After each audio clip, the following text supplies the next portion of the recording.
जय हिंद साथियों, आप सभी का स्वागत है विद्यालयपुर के इस यूट्यूब प्लेटफॉर्म पर, जिसमें हम आज पर आपके लिए लेकर आ गए हैं महिला पर्यवेक्षक भर्ती जो 2025 अभी एग्ज़ाम चल रहे हैं उनके लिए क्लास। और आज की क्लास में हम पूरे आपके लिए आंगनबाड़ी से संबंधित क्वेश्चन लेकर आए हैं।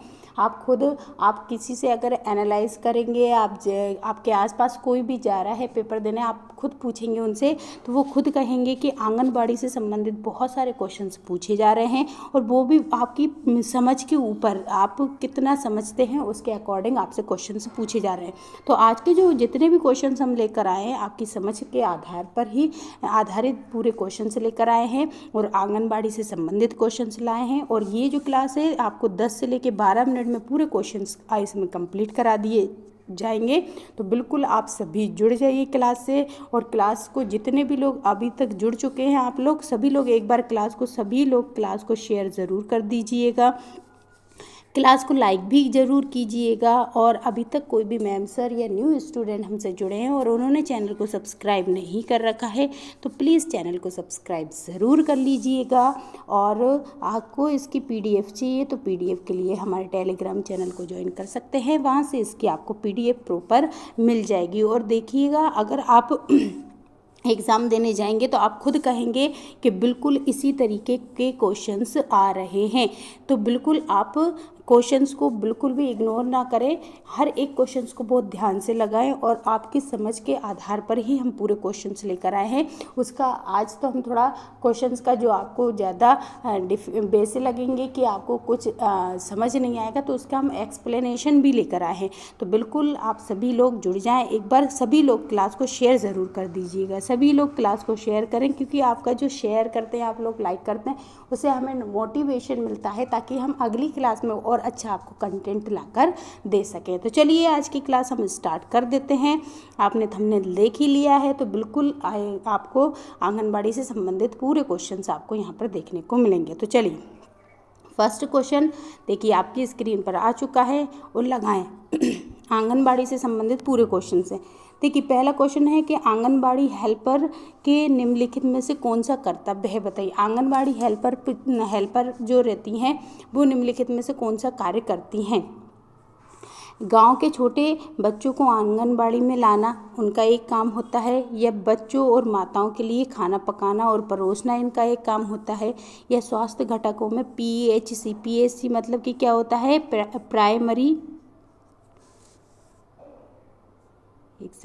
प्राइमरी हेल्थ सेंटर, ठीक है।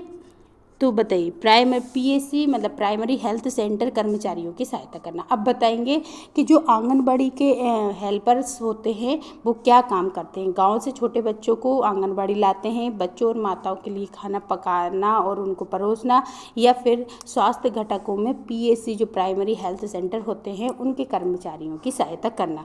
तो इनमें से कौन सा आंसर सही हो जाएगा, 1 और 2, 1 और 3, या फिर 2 और 3, या फिर उपरोक्त सभी लोग आंसर बिल्कुल सोच समझ कर लगाएंगे।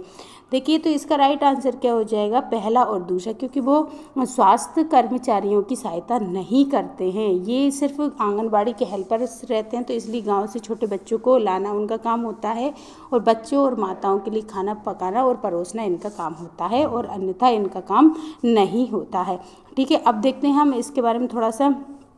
देखिए जो आंगनबाड़ी के जो सहायिका होती हैं उनका काम क्या क्या होता है। आंगनबाड़ी सहायिकाओं के काम क्या होते हैं कि बच्चों और माताओं के लिए भोजन पकाना और परोसना इनका काम होता है। आंगनबाड़ी परिसर की सफाई रखना, पानी लाना इनका काम होता है। छोटे बच्चों की साफ़ सफाई इनका काम होता है। गांव से छोटे बच्चों को आंगनबाड़ी तक, ये चारों इनके कार्य होते हैं। फिर इसके बाद अगर देखें, ये आंगनबाड़ी सहायिका के कार्य थे और ये आंगनबाड़ी कार्यकर्ता। आंगनबाड़ी कार्यकर्ता की क्या जिम्मेदारी होती है कि स्वास्थ्य घटकों में PHC कर्मचारियों की सहायता, मतलब कि जो PHC जो कर्मचारी होते हैं उनकी सहायता करने के लिए आंगनबाड़ी की सहायिका नहीं, जबकि आंगनबाड़ी के कार्यकर्ता जिम्मेदार होते हैं, ठीक है।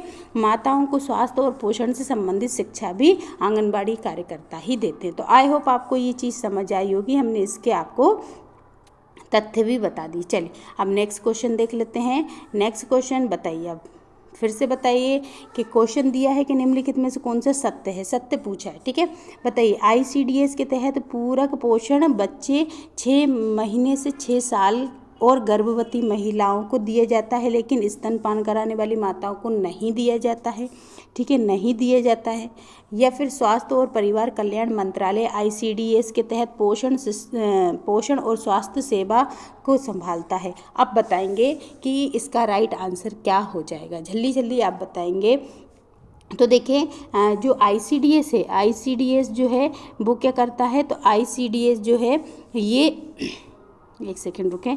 देखिए, ICDS जो है, ICDS का कार्य क्या होता है कि 6 से लेकर 6 महीना के बच्चों को बिल्कुल पोषण वगैरह और पूरक पोषण देता है।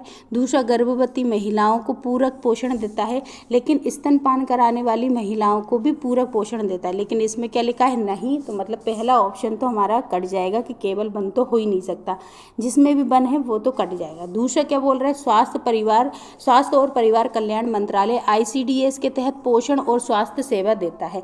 तो देखिए, पोषण और स्वास्थ्य सेवा कौन देता है, महिला एवं बाल विकास मंत्रालय देता है, ना कि स्वास्थ्य और परिवार कल्याण मंत्रालय।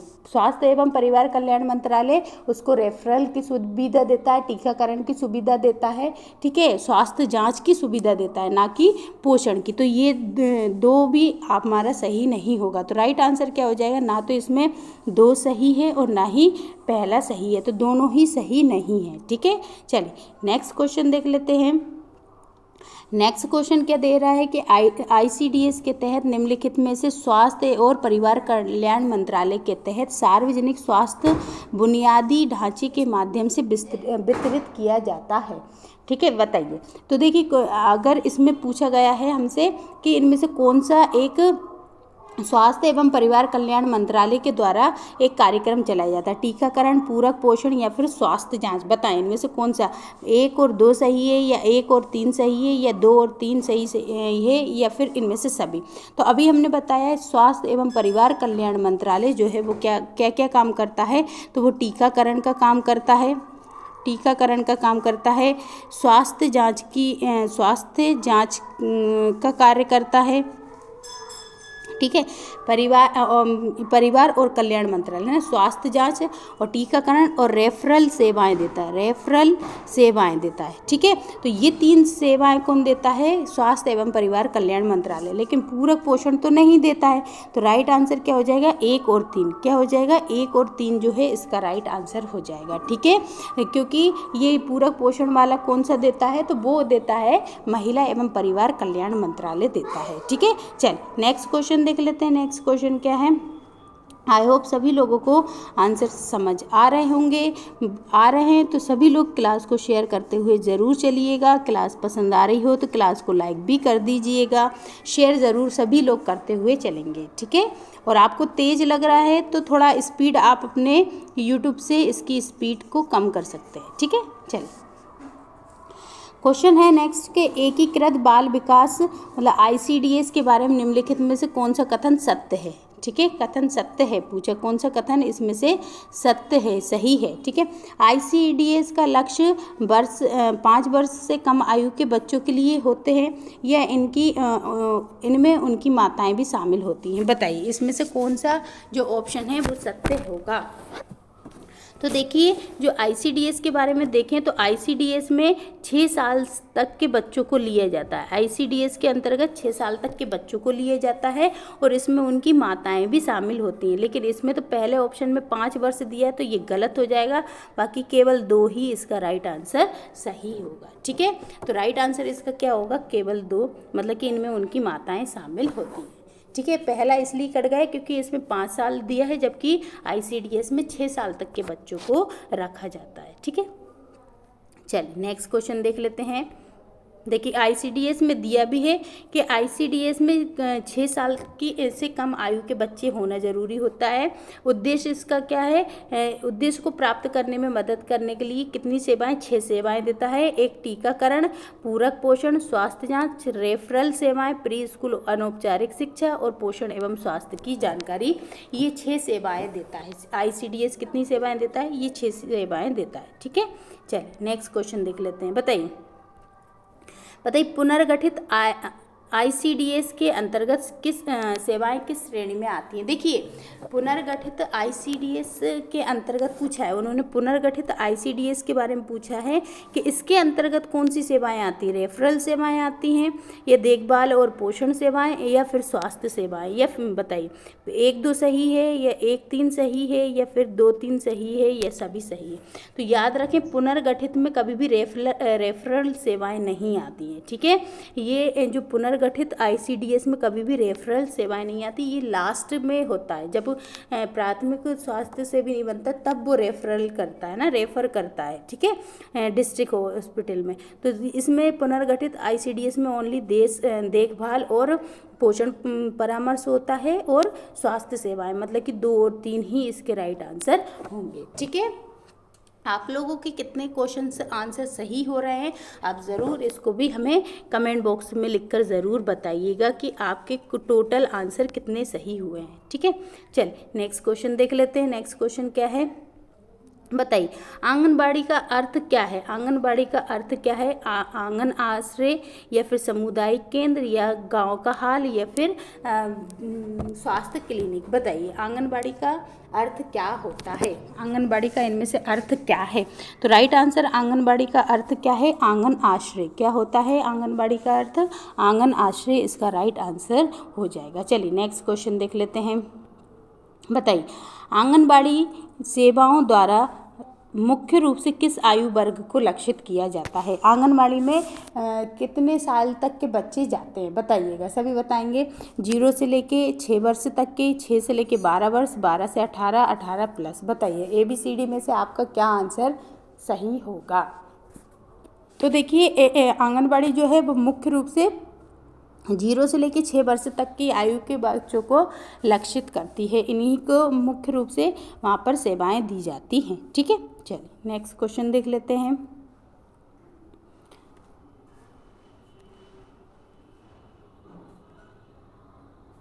चलिए क्वेश्चन देखते हैं, आंगनबाड़ी कार्यक्रम का प्राथमिक लक्ष्य क्या होता है? आंगनबाड़ी जो कार्यक्रम करवाए जाते हैं उनका प्राथमिक लक्ष्य क्या है? आर्थिक विकास को बढ़ावा देना, या बच्चों और गर्भवती या स्तनपान कराने वाली माताओं को पोषण एवं स्वास्थ्य की स्थिति में सुधार लाना, या व्यावसायिक प्रशिक्षण प्रदान करना, या फिर उच्च शिक्षा पर ध्यान केंद्रित करना? जल्दी से बताएंगे, सभी लोग बताएंगे कि आंगनबाड़ी कार्यक्रम का प्राथमिक कार्य क्या होता है, प्राथमिक लक्ष्य क्या होता है। चलिए, तो राइट आंसर क्या हो जाएगा? इसका बी होता है कि बच्चों को और गर्भवती और स्तनपान कराने वाली माताओं को पोषण एवं स्वास्थ्य की स्थिति में सुधार लाना, इसका राइट आंसर हो जाएगा। ठीक है, चलिएगा नेक्स्ट क्वेश्चन देख लेते हैं। नेक्स्ट क्वेश्चन है, आंगनबाड़ी सेवाएं किस सरकारी कार्यक्रम का हिस्सा हैं? बताइए, जो आंगनबाड़ी सेवाएं हैं वो किस सरकारी कार्यक्रम का हिस्सा है? राष्ट्रीय स्वास्थ्य मिशन का, या एकीकृत बाल विकास सेवाओं का, या फिर स्वच्छ भारत मिशन का, या प्रधानमंत्री जन धन योजना का? बताइए, आंगनबाड़ी सेवाएं, तो आंगनबाड़ी जो है वो जो आईसीडीएस है, आईसीडीएस का एक कार्यक्रम है। आंगनबाड़ी सेवाएं जो है वो किसका हिस्सा है? तो वो आईसीडीएस का हिस्सा है। किसका हिस्सा है? आंगनबाड़ी आईसीडीएस का एक प्रमुख हिस्सा है। ठीक है, आए और लगभग कितने? 84,000। लगभग हमारे यहाँ आंगनबाड़ी कितनी है? तो लगभग 84,000 हमारे यहाँ आंगनबाड़ी है। ठीक है, 84,000 हमारे यहाँ आंगनबाड़ी हैं, आप इसको भी याद रखें। आईसीडीएस जो है 2 अक्टूबर और 1975 में इसकी स्थापना की गई थी। ठीक है, और इसका मेन जो मंत्रालय है वो क्या है? महिला एवं बाल विकास मंत्रालय। महिला एवं बाल विकास मंत्रालय इसका मेन मंत्रालय है। ठीक है, बाल विकास मंत्रालय। ठीक है, चलिए नेक्स्ट क्वेश्चन देख लेते हैं। नेक्स्ट क्वेश्चन क्या है?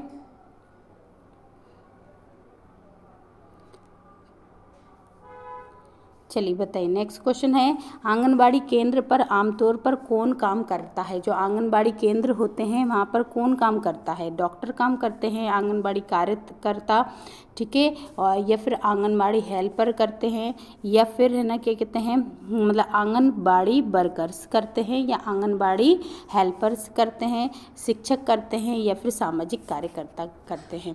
तो याद रखें, आंगनबाड़ी केंद्रों पर कौन काम करते हैं आमतौर पर? तो आंगनबाड़ी कार्यकर्ता कार्यकर्ता ही काम करेंगे और आंगनबाड़ी हेल्पर काम करते हैं। तो राइट आंसर इसका क्या हो जाएगा, इनका राइट आंसर बी हो जाएगा। सभी लोग क्लास को शेयर करते हुए ज़रूर चलेंगे, सभी लोग क्लास को शेयर ज़रूर करेंगे, ठीक है। जितने भी लोग क्लास को देख रहे हैं ईमानदारी के साथ सभी लोग क्लास को शेयर ज़रूर कर दीजिएगा, और क्लास पसंद आ रही हो तो क्लास को लाइक भी कर दीजिएगा। चैनल को सब्सक्राइब नहीं किया है तो चैनल को सब्सक्राइब ज़रूर कर लीजिएगा। चलिए नेक्स्ट क्वेश्चन देख लेते हैं। इसकी पीडीएफ भी आपको मिल जाएगी हमारे टेलीग्राम चैनल पर, ठीक है। चलिए बताइएगा, आंगनबाड़ी केंद्रों के द्वारा प्रदान की जाने वाली प्रमुख सेवाएं कौन कौन सी हैं। देखिए आंगनबाड़ी के द्वारा कौन कौन सी सेवाएं दी जाती है। केवल स्वास्थ्य जांच दी जाती है, यह पूरक पोषण, स्कूल पूर्व शिक्षा, स्वास्थ्य जांच और टीकाकरण दिया जाता है। यह केवल स्कूल पूर्व शिक्षा या केवल टीकाकरण। तो देखिए इसमें केवल लिखा है तो ये होगा नहीं, इसमें भी केवल लिखा है ये भी नहीं होगा, इसमें केवल। राइट आंसर हमारा बी हो जाएगा। इसमें पूरक पोषण भी दिया जाता है, स्कूल पूर्व शिक्षा भी दी जाती है, स्वास्थ्य जाँच भी दी जाती है और टीकाकरण भी किया जाता है। तो राइट आंसर हमारा क्या हो जाएगा, बी हो जाएगा। चलिए नेक्स्ट क्वेश्चन देख लेते हैं। नेक्स्ट क्वेश्चन क्या है बताइए, आंगनबाड़ी वर्कर्स जो होते हैं, आंगनबाड़ी कार्यकर्ता की भूमिका क्या है। इसमें पूरे हम आंगनबाड़ी से संबंधित क्वेश्चन ही लेकर आए इस क्लास में। आपको आंगनबाड़ी से संबंधित यहाँ पर क्या मिलेंगे, पूरे क्वेश्चन से मिलेंगे। तो बिल्कुल आप निश्चिंत होकर इस क्लास को लगा लीजिए, ताकि आपको एक आंगनबाड़ी कार्यकर्ता जो रहते हैं या हेल्पर्स रहते हैं उनके बारे में एक अंडरस्टैंडिंग बन जाएगी। तो वहाँ पर आप क्वेश्चन को बहुत ईजिली सॉल्व कर सकते हैं। चलिए बताइए, आंगनबाड़ी कार्यकर्ता की भूमिका क्या होती है। तो चिकित्सा देखभाल प्रदान करते हैं, विकास निगरानी और स्वास्थ्य शिक्षा प्रदान करते हैं, या स्कूल में पढ़ाते हैं, या फिर आंगनबाड़ी केंद्र में वित्तीय जो प्रबंधन करते हैं। तो याद रखें, जो आंगनबाड़ी वर्कर्स होते हैं वो विकास पर निगरानी रखते हैं और स्वास्थ्य शिक्षा प्रदान करते हैं। इनका काम क्या होता है कि विकास निगरानी करना और स्वास्थ्य शिक्षा प्रदान करना, ठीक है। चलिए बताइए, ग्रामीण क्षेत्रों में आंगनबाड़ी केंद्रों का क्या महत्व है। जो ग्रामीण क्षेत्रों में आंगनबाड़ी का क्या महत्व है बताएं। बताइए, ग्रामीण क्षेत्रों में आंगनबाड़ी का केंद्रों का क्या महत्व है। वे मुख्य रूप से शहरी क्षेत्रों के लिए है। ये दूर दराज के क्षेत्रों में बच्चों माताओं के लिए आवश्यक सेवाएं आवश्यक जो सेवाएं रहती हैं वो पहुँच प्रदान करते हैं। ये पर्यटन को बढ़ावा देते हैं। ये केवल बच्चों के लिए होती हैं। तो देखिए, ये बच्चों के लिए केवल नहीं होती, पर्यटन का इससे कोई संबंधित नहीं होता। ये केवल क्षेत्रीय शहरी क्षेत्र के लिए नहीं होती। ये गाँव के लिए क्या महत्व निभाएंगी। तो वे दूर दराज के क्षेत्रों में बच्चों माताओं के लिए आवश्यक सेवाओं तक पहुंच को प्रदान करती हैं। तो राइट आंसर क्या हो जाएगा, इसका बी राइट आंसर हो जाएगा। चलिए बताइए, आंगनबाड़ी के संदर्भ में ICDS का क्या अर्थ है। ICDS का फुल फॉर्म क्या है। तो ICDS का फुल फॉर्म है एकीकृत बाल विकास सेवाएं। क्या है ICDS का, इंटीग्रेटेड चाइल्ड डेवलपमेंट स्कीम्स, है ना। तो इसका राइट आंसर क्या हो जाएगा, एकीकृत बाल विकास सेवाएं, ठीक है। चल नेक्स्ट क्वेश्चन देख लेते हैं। नेक्स्ट क्वेश्चन क्या बोल रहे हैं। नेक्स्ट क्वेश्चन है कि आंगनबाड़ी कार्यक्रम का मुख्य फोकस क्या है। बताइए, आंगनबाड़ी जो कार्यक्रम होते हैं उनका मेन फोकस क्या होता है। बुनियादी ढांचे में सुधार करना, बच्चों और गर्भवती स्तनपान कराने वाली माताओं की पोषण और स्वास्थ्य स्थिति में सुधार लाना, शिक्षा को बढ़ावा देना, या फिर रोजगार के अवसर प्रदान करना। तो देखिए, आंगनबाड़ी कार्यक्रम रोजगार से संबंधित कोई काम नहीं करती, शिक्षा को बढ़ावा इतना उसका मुख्य फोकस इस पर नहीं रहता है, ना ही बुनियादी ढांचे को बढ़ावा देना। इसका मुख्य फोकस किस पे रहता है कि बच्चों और गर्भवती और स्तनपान कराने वाली जो माताएं रहती हैं उनके पोषण और स्वास्थ्य की स्थिति में सुधार लाना इसका मुख्य फोकस होता है, ठीक है। तो देखिए, आज की हमने क्लास में आपको पूरे 15 क्वेश्चंस जो हैं वो आंगनबाड़ी से संबंधित क्वेश्चंस कराए हैं। तो बिल्कुल आप क्लास को पूरा देखने के बाद एक बार शेयर करके ज़रूर जाइएगा। लास्ट में आप कमेंट बॉक्स में ज़रूर लिखकर बताइएगा कि आपको क्लास कैसी लगी, और क्लास पसंद आए तो लाइक भी कर दीजिएगा, लाइक भी कीजिएगा। और आप कि आपको इसकी PDF चाहिए तो PDF के लिए आप हमारे टेलीग्राम चैनल को ज्वाइन कर सकते हैं। और आपने अभी तक चैनल को सब्सक्राइब नहीं कर रखा है तो चैनल को सब्सक्राइब ज़रूर कर लीजिएगा। तो ज़रूर कमेंट बॉक्स में लिखकर बताइएगा आज के क्वेश्चंस कैसे लगे। फिर मिलेंगे अगले टॉपिक के साथ। जब तक के लिए आप सभी को जय हिंद साथियों और बेस्ट ऑफ लक।